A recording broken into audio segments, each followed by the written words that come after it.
हरिओम, जय श्री कृष्ण, ओम गणेश। कर्मकांड बाय आनंद पाठक में आप सभी का मैं स्वागत करता हूं। और कुछ नित्य जीवन के ऐसे नियम होते हैं, वैसे लगते बहुत छोटे हैं, जानते या अनजाने में ही, जाने अनजाने में ही हमसे बहुत सारी ऐसी गलतियां हो जाती हैं।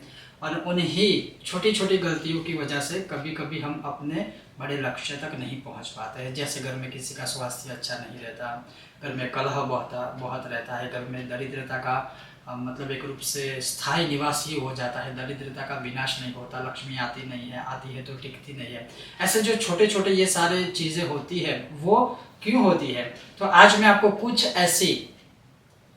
ऐसी जो शास्त्रोक्त परंपराएं कह सकते हैं, या कुछ ऐसे जीवन शैली के नियम है जिनका हमें सही से आचरण करना चाहिए। और सिर्फ इन जीवन के नियमों का ही केवल आचरण करने से बहुत प्रकार से घर में सुख, शांति, समृद्धि आदि का स्थायी रूप से निवास होता है।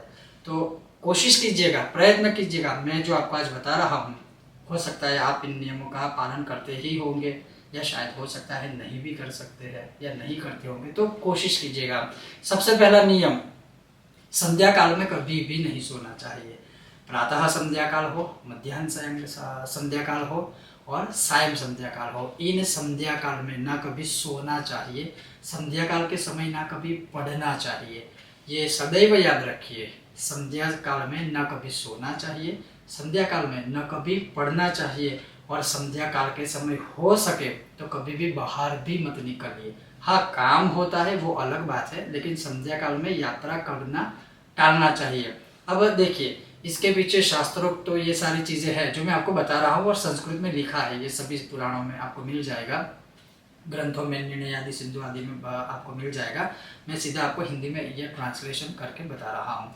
अब इसके पीछे एक आप वैज्ञानिक ये तर्क ही समझ लीजिए। जैसे संध्या काल का समय कैसा होता है कि जैसे अंधेरा जा रहा है, या फिर मान लीजिए सूर्य का अस्त हो रहा है, मतलब उजाले का जाना, अंधेरा का आगमन होना। अब ये जो संध्या काल होता है वो आपको भली बात ही पता होगा। जैसे अगर आप ड्राइविंग करते हो तो उस समय पर यह दशा कैसी होती है, या अगर आप किसी भी जगह पर जाते हो तो मतलब उजाला होना, अंधेरा होना, या अंधेरे का जाना, उजाले का आना, तो ये जो समय होता है वो थोड़ा क्रिटिकल होता है। और शास्त्रों के अनुसार भी इसीलिए बताया है कि अगर आप घर में ही हो, रह सकते हो, तो कोशिश कीजिए कि घर में रहकर इस संध्या काल के समय अवश्य आप भगवान का स्मरण कीजिए।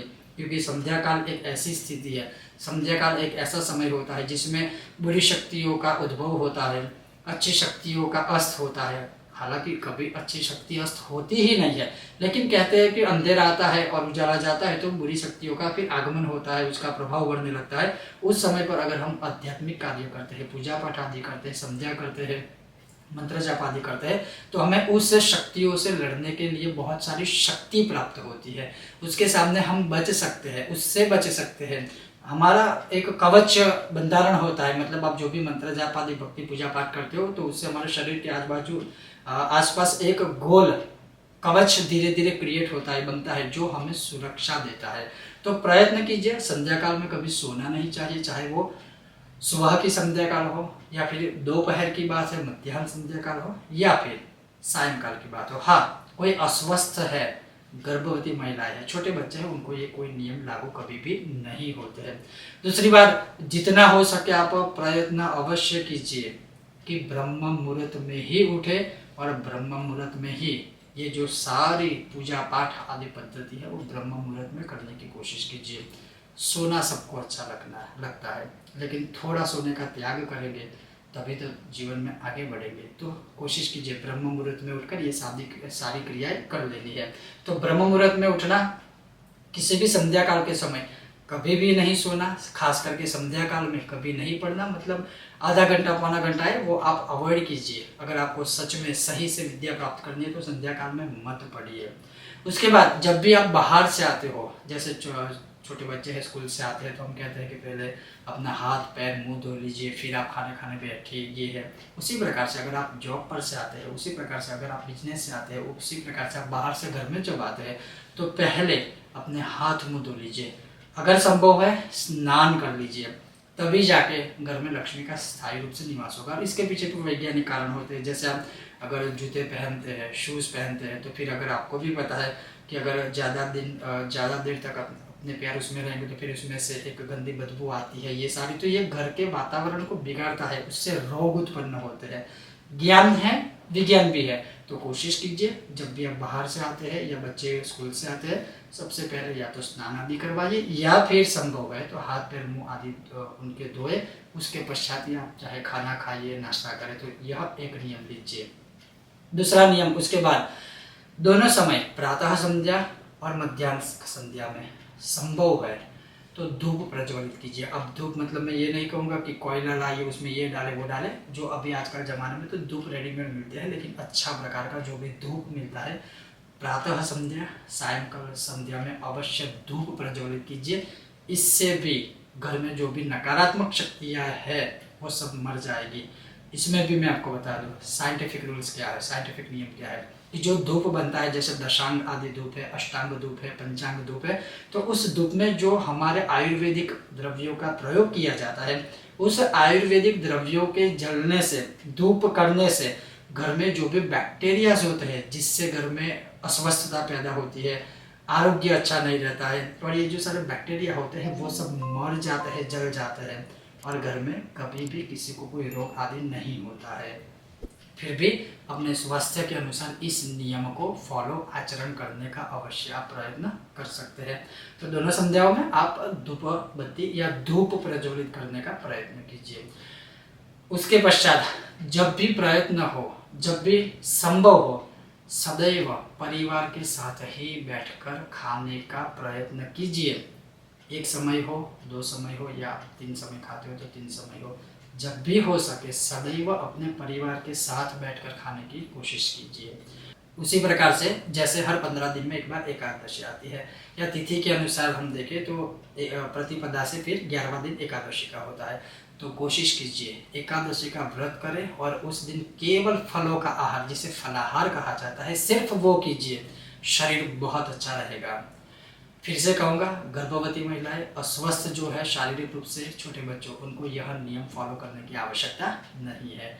तो कम से कम या तो 15 दिन में जब भी एकादशी एक बार आए या तिथि के अनुसार 11वें दिन अवश्य आप उपवास कीजिए। हो सके तो हफ्ते में एक बार उपवास करने का आप प्रयत्न कीजिए, इससे भी शरीर स्वस्थ रहता है।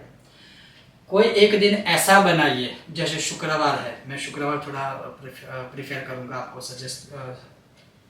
सजेस्ट करूँगा कि हर शुक्रवार, क्योंकि शनि रवि जैसे हो सकता है कि बच्चों को छुट्टियाँ है, जो जॉब करते हैं उनको शायद छुट्टियाँ मिलती हो, अगर ऐसा संभव है तो शुक्रवार या शनिवार या मैं कहूँगा रविवार को, जो भी दिन आपको अच्छा लगे, तो उस दिन आप ऐसा प्रयत्न कीजिए कि सभी पारिवारिक सदस्य एक साथ बैठकर विष्णु सहस्त्र का या तो पाठ कीजिए या 2-5 मिनट तक साथ में बैठकर आप ध्यान करें अपने इष्ट देवता का, हनुमान चालीसा के पाठ करें, या फिर आपको आपके जो भी इष्ट देवता है, जैसे शिव महिम्ना स्तोत्र का पाठ कर सकते हैं, शिव तांडव स्तोत्र का पाठ कर सकते हैं। उसके पश्चात आप महिषासुरमर्दिनी स्तोत्र का, आपको जो भी पाठ करना है, लेकिन सब परिवार के सदस्य इकट्ठा बैठकर करें।